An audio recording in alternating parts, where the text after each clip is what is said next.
Hello YouTube. So Hyfloday71, I think that's his name, has sent me a message.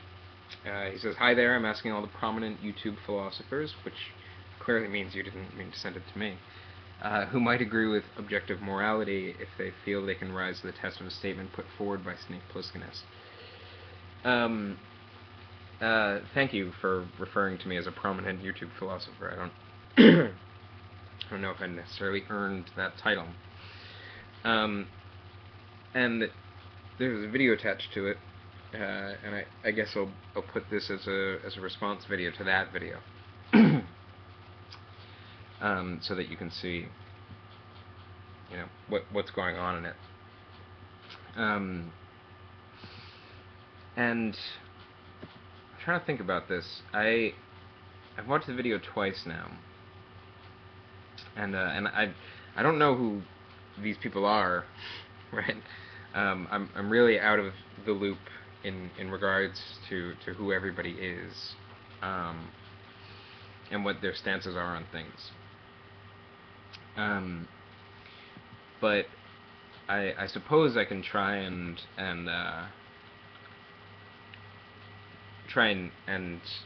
detail some thoughts on morality, and hopefully that'll help. Um, Hopefully that'll be constructive. I don't know if it will be. But thank you for the invitation, nonetheless. Now, you say I might agree with objective morality. I don't. I'm not sure that I do, but let me qualify that. Um, I don't like this term, objective morality, right? I don't know. I've never been quite sure what it means, right? Or what makes a morality objective. Um, it seems to me that, as far as I'm aware, the first place that this uh, qualifier, objective, gets attached to morality is with people like Alvin Plantinga and William Lane Craig. I could be way off base with that, but I don't think I am. Um, and I don't think that their morality is objective in any way.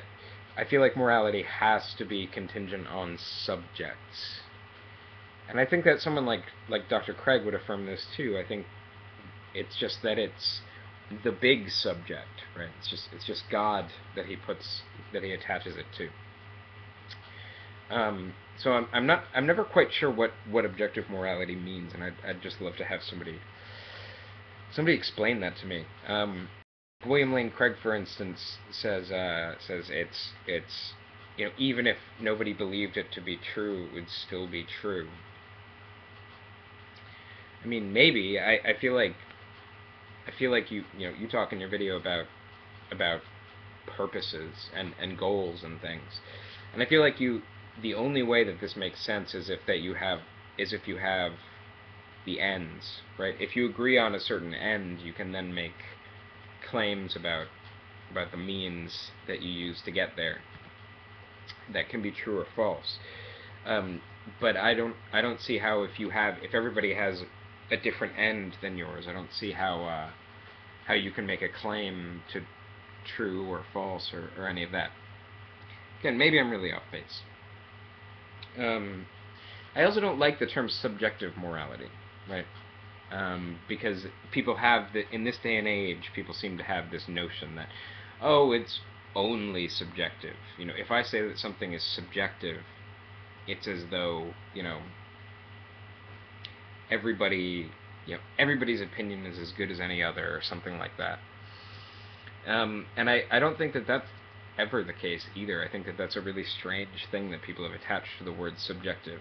For me, the word subjective really just means contingent on subjects. Subjects, right? um, uh, a person is a subject. Um, so I feel like the use of language here in talking about morality has become kind of strange. It's become very difficult to navigate.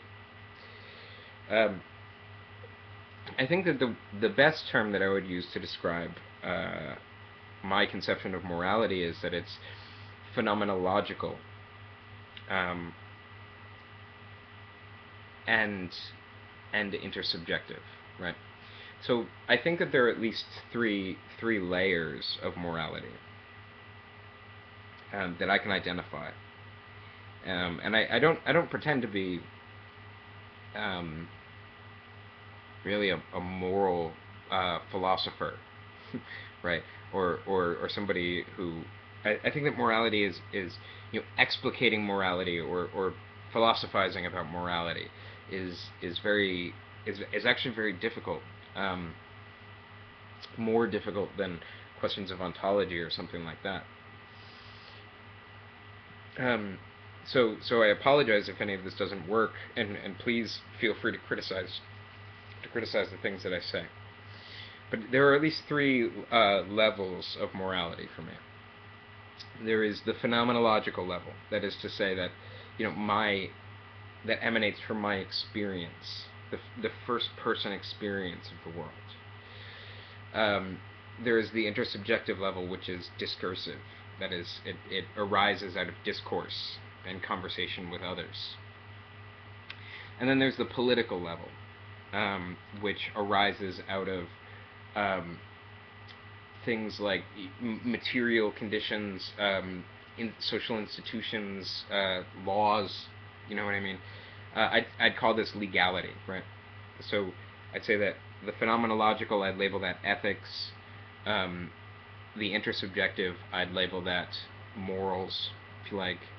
Um, and the highest level of abstraction here would be law, legality. And I think that there's a very complex sort of intertwining interplay between these frameworks. These are all different sort of what Wittgenstein would call language games for dealing with questions of morality, and they don't always agree with one another. So everything becomes very difficult always. And I think that difficulty needs to be recognized from the get-go. But I think where I'd start with morality is the place where I'd start with more or less everything else,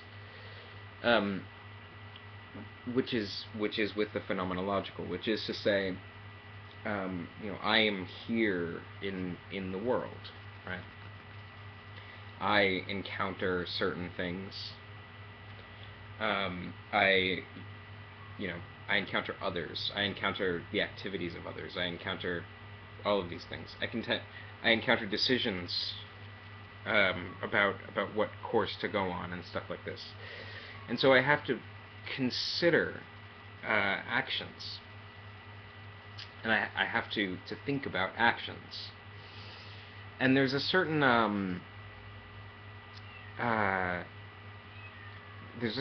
category of actions that I would say offends my being, right? And this is abstract. It's an abstract thing to say, but I'm trying to describe. I'm trying to put words on something that I perceive at least as sublingual, right? Something that's it's in me, right? There's a moral sensibility in me. There's conscience is the word that we tend to attach to this, or moral intuition maybe.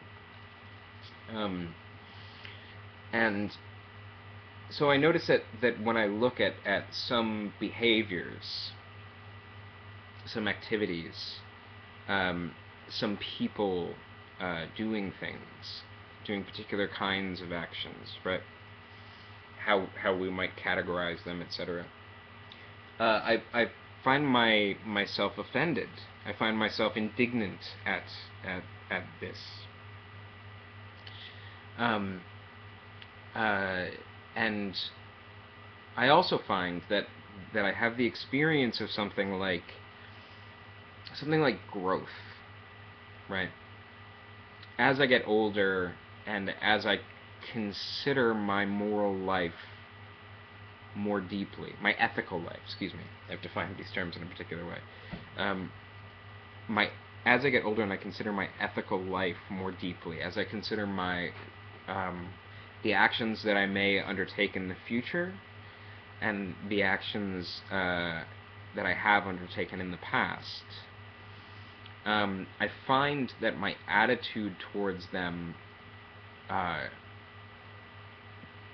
something happens to my attitude, which it feels like it becomes more refined, right?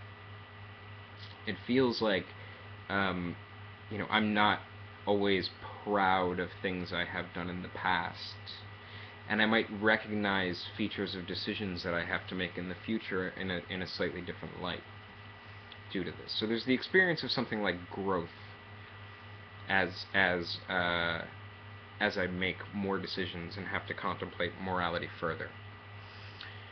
But what's the darndest thing? What's really interesting is when I encounter another person, right? I find that at least two things are introduced here. First of all, generally speaking, the other who I encounter has a similar experience of morality that I do. And we can talk about morality, right? We can have conversations, and these conversations are meaningful. We can have a discourse about morality, right? So here we go from the first layer to the second layer. We can have a discourse about morality. We can have a conversation about morality. We can formulate moral propositions, and we can agree on those. We can disagree on those. We can justify them. We can describe them. We can do all of this, right? We can have this sort of interplay with one another. And I find that in doing that, in hearing moral arguments, my ethical intuition, it has an effect on my ethical intuition. I think quite a positive effect on my ethical intuition. And that this is true also as I read, like if I read a book about morality or something like that. The reflection that comes along with reading a book or something, or potentially even watching a YouTube video or something like this, the reflection that comes along with that does something. And again, I don't like necessarily putting things in these terms, but language is stressed when we're talking about sublingual things, obviously. It has something like a positive effect on my moral intuition. I feel like I can see more clearly the moral dimensions of a particular issue as I get further along. Furthermore, I also find that another layer is added onto the regulative dimension of morality, right? So my ethical intuition aids me in weighing decisions for how I move for the future. So it's regulative. It helps to determine my behavior. It's something that I weigh in decision making, right? Something that I take into account in decision making.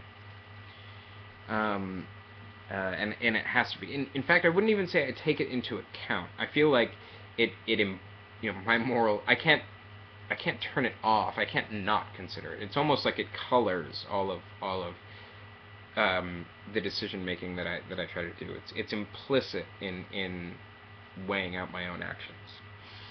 I don't know if I can describe it any better than that, but I think that you probably know what I mean. When I get to the level of recognizing that there are other people, right, and that I can have this discourse, then I notice that there is a second, there's another reason introduced, right? Like, I find that that when I perform or talk or engage, let's put it that way, when I engage with other people, I find that I'm compelled to do something like keep up appearances, right? In some way, the other, the presence of the other, puts a higher demand on my moral character, for me to display my moral character. It puts a higher bar on it, right? But also when the other is when I'm confronted with another, a set of ethical questions immediately also introduce themselves, right? How do I engage with this other person, right? How do I come to terms with this other human being? And I find, this is a bit of a Hegelian gesture, but I find that in so doing, in engaging with those questions, I find that I sort of actualize myself. And in truth, I inscribe myself into the world in a certain way. I imprint the image of myself onto the other, right? This is how we write the stories of who we are in a certain way. And this is where I've always defined, or for me, the best definition of ethics, and you ask for definitions, the best definition of ethics that I can give is how the self creates itself for the other, right? So this process is what I'd refer to as the ethical and moral life, and probably sort of the interrelation between the two. And then I think from here there emerges a higher level of abstraction, which I would term the political. The question of the political has always been, going back to Greek times, how do we live together, right? What forms of association should we construct?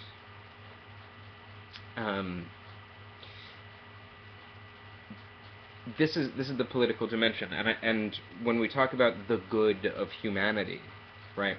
That statement, the good, I think also rests on how I evaluate what is good for humanity.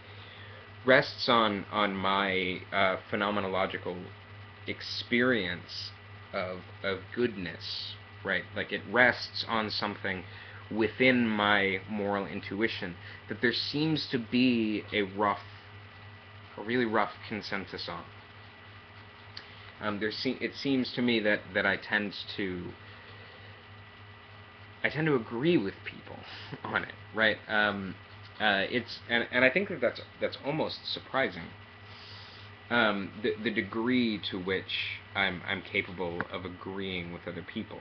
Now, what I think the proper, at least the Christian apologist would say, and I think people who I've termed the new atheists,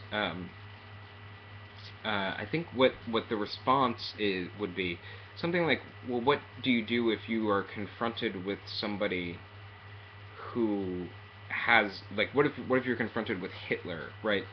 In what sense can you say that you are like morally superior or something to Hitler? Don't you need an external standard? And I think that the idea of this external standard, I think it's two things. First of all, I think it's guilty of a fallacy of reification, and second of all, I think I don't think that it's actually necessary.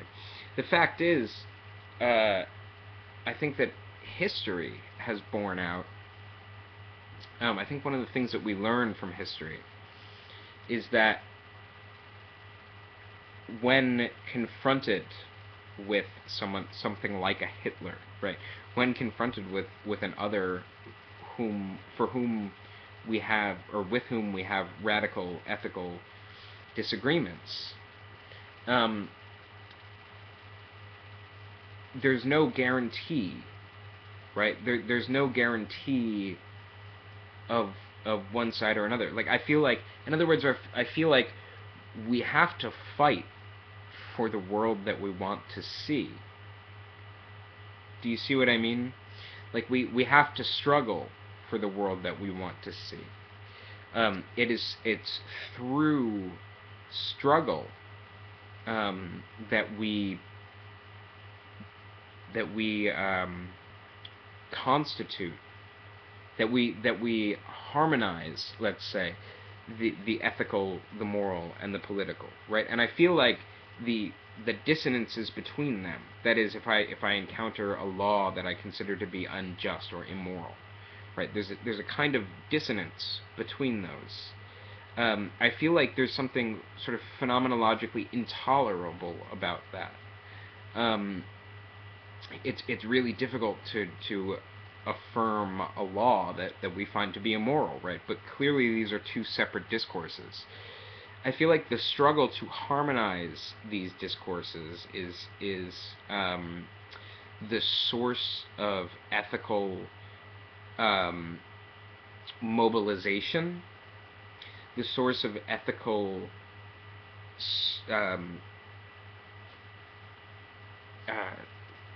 not action. It's the source of ethical action, right? And I feel like, on the one hand, you could say that there's some external standard that it's okay to hold everybody by, but like, I feel like if you do away with that, the stakes become so much higher, and I feel like that's the reality of the matter. Is that the stakes are very high. The world could fall apart, right? And so a part of that whole conversation could be questions of historical questions. You know what I mean? Questions of like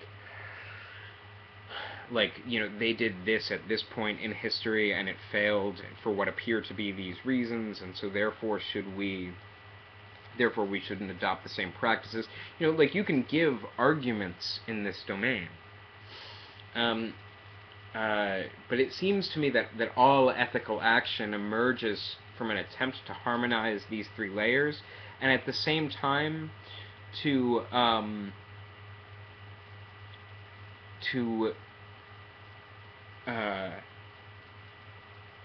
appease might not be the right word, to satisfy, let's say, our own ethical intuitions, or if you like, our own conscience. And I don't see any reason or any need. People might. I don't think that that's a relativist position either. I wouldn't call myself a relativist. I think I'd say that there's an emphasis on discourse. Discourse that produces norms. And I think that there are also some sort of transcendental features of morality too, but I don't necessarily want to go into those here.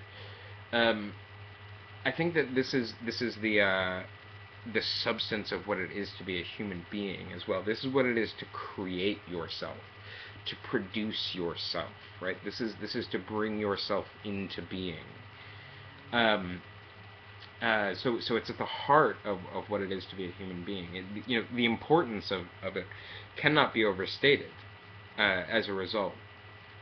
And I think that at the moment, again, my positions on morality are kind shift in different ways, I think.